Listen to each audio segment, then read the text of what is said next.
টাকা আয় করা যেমন গুরুত্বপূর্ণ, ঠিক তেমনি তা ধরে রাখাও একটি বড় গুণ। আমাদের অনেকেই মাসের শুরুতে ইনকাম করি, কিন্তু মাস শেষ হতেই পকেট ফাঁকা হয়ে যায়। এই অবস্থায় আমরা ভাবি আয়টা যদি আর একটু বেশি হতো, কিন্তু বাস্তবতা হলো আয় যতই বাড়ুক না কেন, যদি অর্থ ব্যবস্থাপনার জ্ঞান না থাকে তাহলে সেই বাড়তি টাকাও উড়ে যাবে। সত্যি কথা বলতে টাকার অভাব নয়, টাকার ব্যবস্থাপনার অভাবই আমাদের বেশি সমস্যা ফেলে। এই ভিডিওতে আমরা জানবো এমন 10টি সহজ ও বাস্তব উপায় যা মানলে আপনি আপনার আয় থেকে প্রতি মাসে সেভ করতে পারবেন আর ধীরে ধীরে গড়ে তুলতে পারবেন আর্থিক স্থিতি ও নিরাপত্তা। চলুন শুরু করা যাক আপনার টাকাকে আপনার হয়ে কাজ করানোর দিকেই। নিজের আয় বুঝে খরচ করা। অনেকে কত টাকা ইনকাম করছে তা জানলেও খরচ কোথায় যাচ্ছে সেটা বোঝে না। মাসে 20,000 টাকা ইনকাম করলে এমন ভাবে খরচ করতে হবে যাতে 20,000 এক টাকাও খরচ না হয়। আয় বুঝে খরচ করলে ঋণ থেকে দূরে থাকা যাবে। বাজেট বানাতে হবে। বাজেট মানে খরচের রোডম্যাপ। মাস শুরুর আগেই ঠিক করতে হবে ভাড়া, বাজার, বিদ্যুৎ, যাতায়াত, বিনোদন ইত্যাদিতে কত খরচ হবে। বাজেট থাকলে খরচের সীমা জানা থাকে। 50-30-20 রুল অনুসরণ করতে হবে।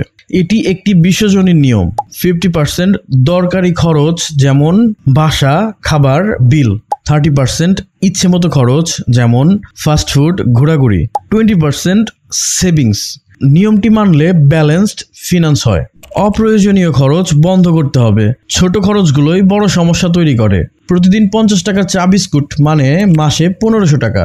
যেসব খরচ ছাড়া চলা যায় তা বাদ দিতে হবে এবং কমাতে হবে। নিয়মিত সেভিংস করতে হবে, কম হলেও। কম আয় করি, সেভিংস কিভাবে করব এটা ভুল প্রশ্ন। প্রতি মাসে অন্তত 10-20% সেভ করতে হবে। এমন একটা হিসাবে রাখতে হবে যেখানে সহজে তুলতে না পারা যায়, যেমন রিকারিং ডিপোজিট বা ডিপিএস। খরচের হিসাব রাখা। প্রতিদিন খরচ একবার দেখে নিন, লিখে রাখুন। আজ কোথায় খরচ হলো সেটা জানলে কাল বুঝে চলা যায়। মোবাইল অ্যাপ ব্যবহার করতে পারেন, যেমন ওয়ালেট, মানি ম্যানেজার ইত্যাদি। ইমার্জেন্সি ফান্ড তৈরি করুন। হঠাৎ দরকার হলে হাত পা গুটিয়ে বসে থাকতে হয় না। ইমার্জেন্সি ফান্ড মানে 3 থেকে 6 মাসের খরচের সমান টাকা। এটা ভাঙবে শুধু দরকারে, না হলে না। বিনিয়োগ শিখুন। টাকা জমিয়ে রাখলেই বাড়ে না, বাড়াতে হয়। সেভিংস অ্যাকাউন্টে সুদ খুবই কম। বিনিয়োগ শিখুন, যেমন মিউচুয়াল ফান্ড, ফিক্সড ডিপোজিট, সোনা, ছোট ব্যবসা ইত্যাদি।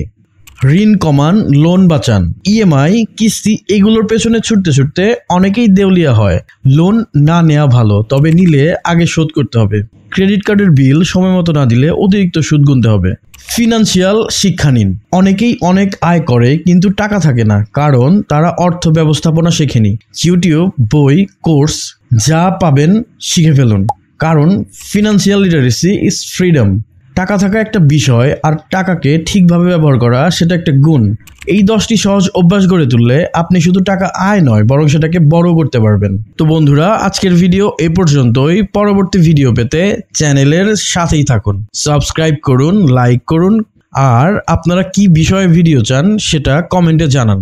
আল্লাহ হাফেজ।